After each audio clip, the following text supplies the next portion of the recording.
Assalamualaikum warahmatullahi wabarakatuh. Baik, saya akan menjelaskan materi tentang komputer dan korespondensi. Yang poin A, ada komunikasi dan komunikasi kantor. Komunikasi adalah proses penyampaian pikiran, informasi, peraturan, atau instruksi dengan suatu cara tertentu agar penerimanya memahami pesan yang diterimanya. Sedangkan komunikasi kantor adalah proses penyampaian informasi, instruksi, atau perintah mengenai pekerjaan atau tugas tertentu. Poin B, ada bentuk komunikasi kantor. Yang pertama, ada komunikasi menurut ruang lingkup, yang dimana komunikasi menurut ruang lingkup ini dibagi menjadi dua, yaitu komunikasi internal dan eksternal. Nah, di komunikasi internal ini ada memiliki juga dua bentuk komunikasi, yaitu komunikasi vertikal dan komunikasi horizontal. Komunikasi vertikal merupakan komunikasi yang terjadi antara atasan dengan bawahan, dan komunikasi tersebut mengandung perintah dari atasan kepada bawahannya.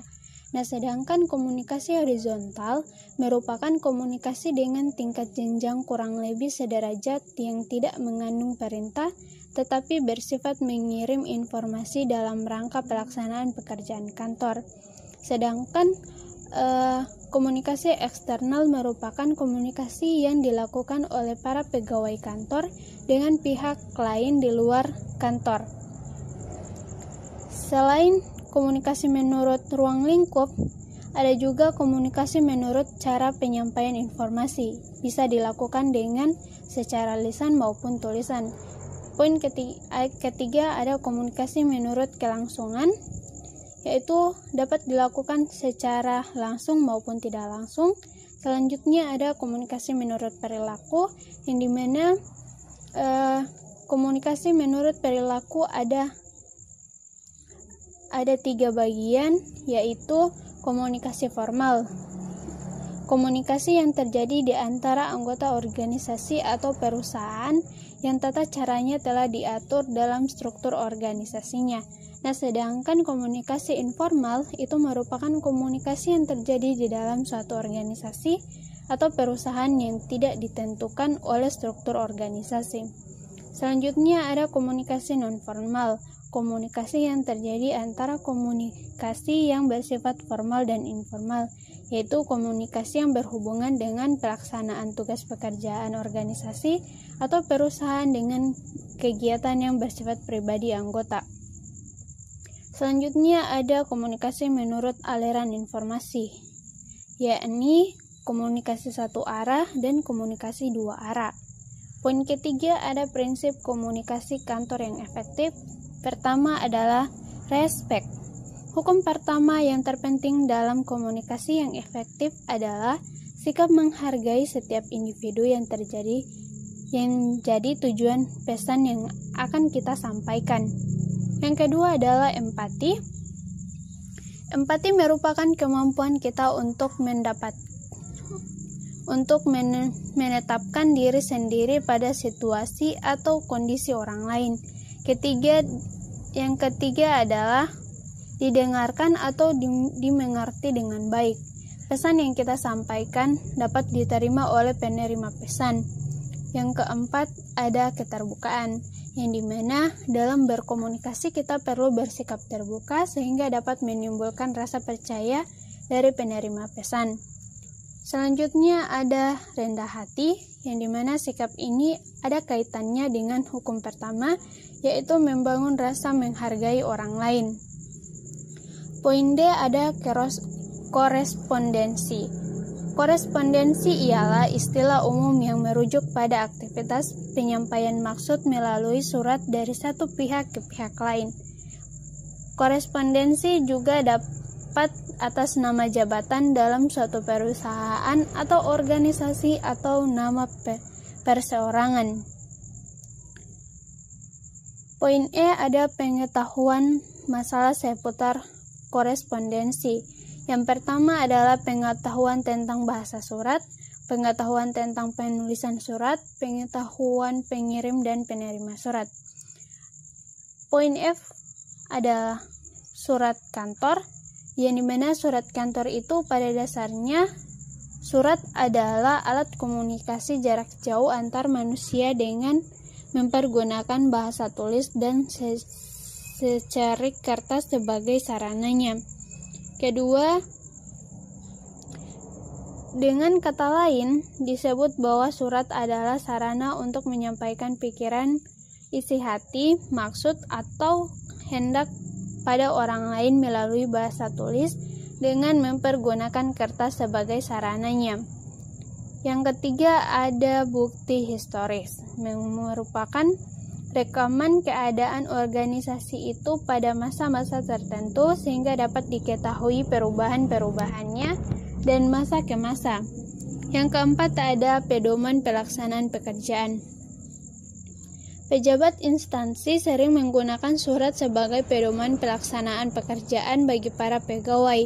Penggunaan surat sebagai pedoman pelaksanaan pekerjaan bertuju agar semua kegiatan baik di dalam maupun di luar institusi dapat terlaksanakan dengan lancar dan baik. Selain itu, beban pejabat pun menjadi ringan karena dia tidak harus selalu memberi petunjuk kepada bawahannya. Yang kelima, ada data menulis.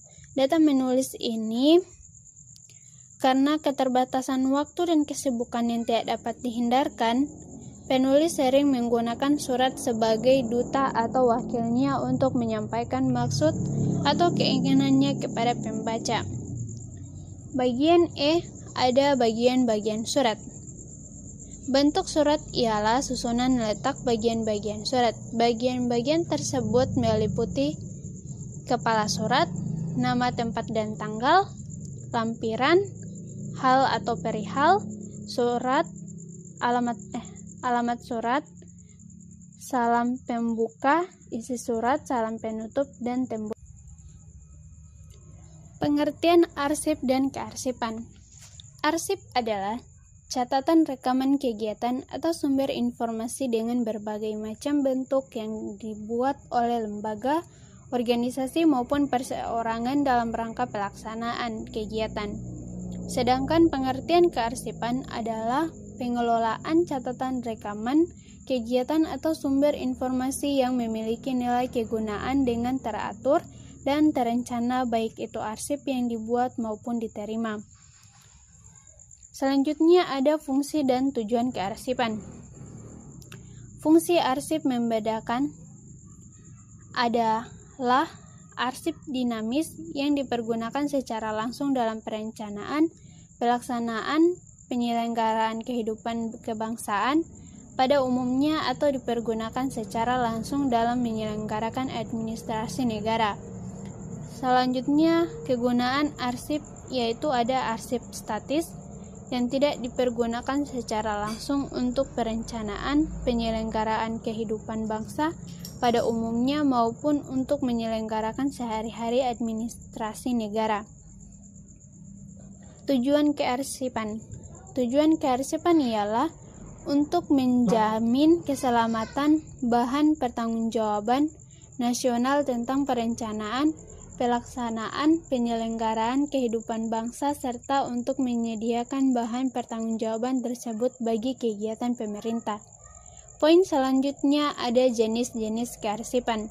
Jenis kearsipan itu dapat dibedakan sebagai arsip menurut objek atau isinya dapat dibedakan menjadi arsip kepegawaian, arsip keuangan, arsip pemasaran, daftar pendidikan, arsip menurut bentuk dan wujud fisik, arsip menurut nilai kegunaannya, arsip menurut sifat kepentingannya, arsip menurut fungsinya, arsip menurut tempat, arsip menurut keahlian, arsip menurut kekuatan hukum. Poin selanjutnya ada tugas bagian arsip dan masalah dalam pengelolaan arsip. Nah, secara umum, tugas pokok unit kearsipan menurut Sedarmayanti adalah menerima warkat, mencatat warkat, mendistribusikan warkat, menyimpan, menata, dan menemukan kembali arsip dengan sistem tertentu, memberikan pelayanan kepada pihak-pihak yang memerlukan arsip, mengadakan perawatan dan pemeliharaan arsip, mengadakan atau merencanakan penyusutan, dan lain-lain. Sedangkan menurut Choiria mengatakan bahwa unit kearsipan mempunyai tugas pokok, yaitu mengatur arsip di instansinya masing-masing dengan sebaik-baiknya, menyimpan arsip sedemikian rupa sehingga teratur dan mudah ditemukan, memelihara arsip dengan sebaik-baiknya, menyelamatkan arsip dari bahaya kemusnahan, dan meningkatkan mutu pelayanan serta mutu pelaksanaan. Poin selanjutnya ada sistem arsip elektronik. Sistem kearsipan arsip elektronik memiliki beberapa faktor menyediakan sistem pengolahan kearsipan secara baik dan benar. Saat ini terdapat 3 sistem utama di pasar, yaitu sistem manajemen dokumen elektronik, yang kedua adalah sistem pemindaian elektronik, yang ketiga software manajemen dokumen. Dan poin selanjutnya ada manfaat arsip elektronik. Arsip elektronik memiliki berbagai manfaat dalam penggunaannya, itu seperti lebih cepat ditemukan saat sedang dibutuhkan, mengindeksan bersifat fleksibel yang dapat diubah sesuai kebutuhan, pencarian secara full text hanya dengan kata kunci atau nama file yang dapat ditemukan dalam bentuk full text dokumen. Kemudian, kecil file yang disimpan akan hilang karena selain disimpan di komputer juga dapat di backup ke media lain seperti CD atau external hard disk. Apabila tidak sengaja memindahkan file, kita dapat mencarinya dengan menggunakan kata kunci atau nama file. Selanjutnya, menghemat pemakaian tempat atau ruang penyimpanan arsip, mengurangi risiko arsip robek, tertukar, atau hal lain yang dapat merusak arsip. Selanjutnya, manfaatnya itu ada juga mudah digunakan dalam berbagai informasi arsip kepada pihak lain yang membutuhkan seperti klien.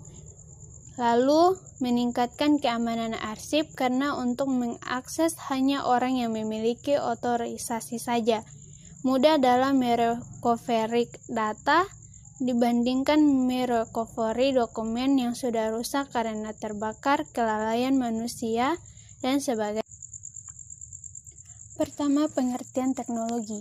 Menurut Febrian, teknologi adalah aplikasi ilmu dan engineering untuk mengembangkan mesin dan prosedur agar memperluas dan memperbaiki kondisi manusia, atau paling tidak memperbaiki efisiensi manusia pada berbagai aspek secara luas. Teknologi merupakan semua manifestasi dalam arti material yang lahir dari daya ciptaan manusia untuk membuat segala sesuatu yang bermanfaat guna mempertahankan kehidupannya. Kedua, teknologi komputer. Teknologi komputer adalah salah satu teknologi yang paling penting dan populer di lingkungan perkantoran. Teknologi komputer berasal dari bahasa Latin komputer yang mengandung anti menghilang.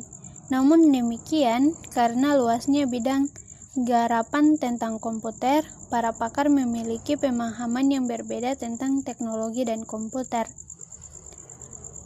Hamacher menyatakan bahwa teknologi komputer adalah mesin penghitung elektronik cepat dan dapat menerima informasi input digital, kemudian memprosesnya sesuai dengan program yang tersimpan di memorinya dan menghasilkan output berupa informasi.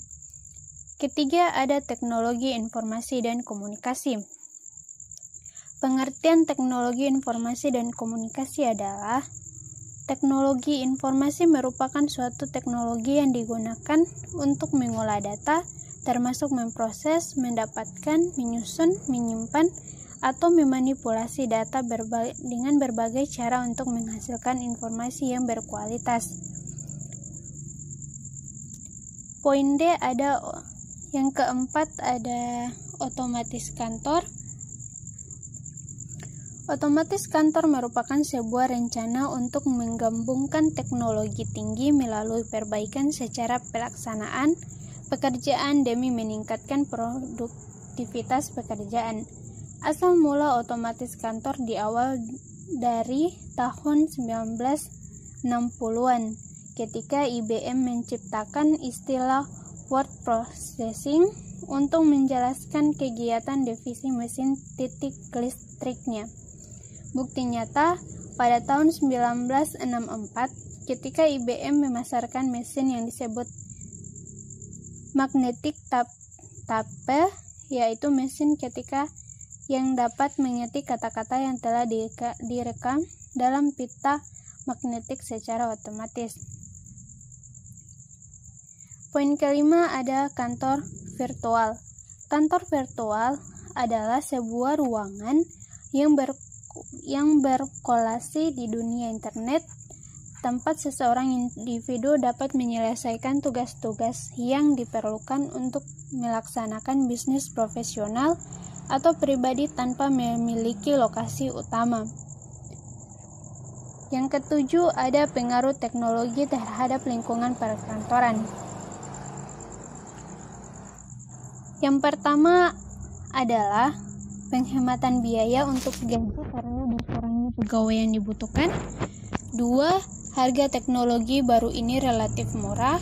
Ketiga, penghematan biaya tata usaha sebagai akibat penyimpangan data disk tidak memerlukan ruang seluas filing kabinet.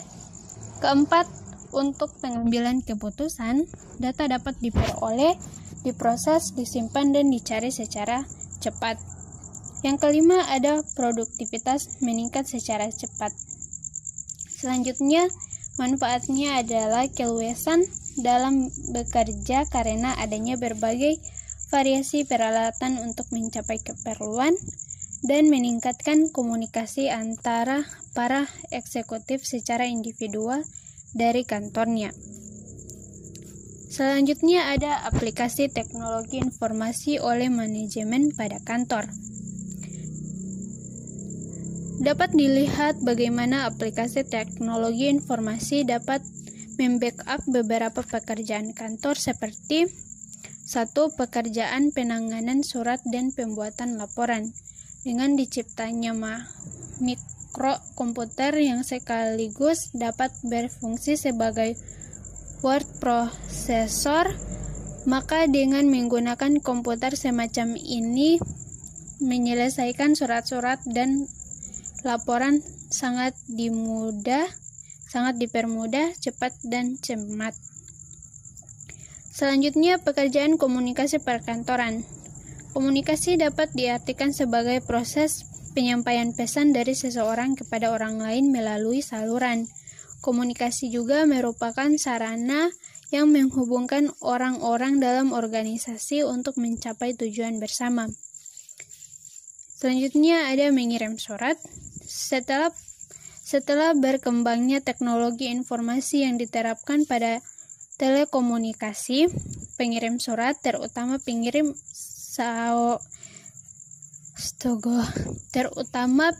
surat jarak jauh, dilakukan dengan pesawat elektronik karena itu dikenal nama pos elektronik.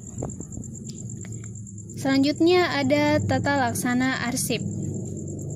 Komputer mikro sangat membutuhkan hal tata pelaksanaan arsip. Komputer mikro sangat membantu dalam hal pelaksanaan pekerjaan atau mengarsip warkat-warkat.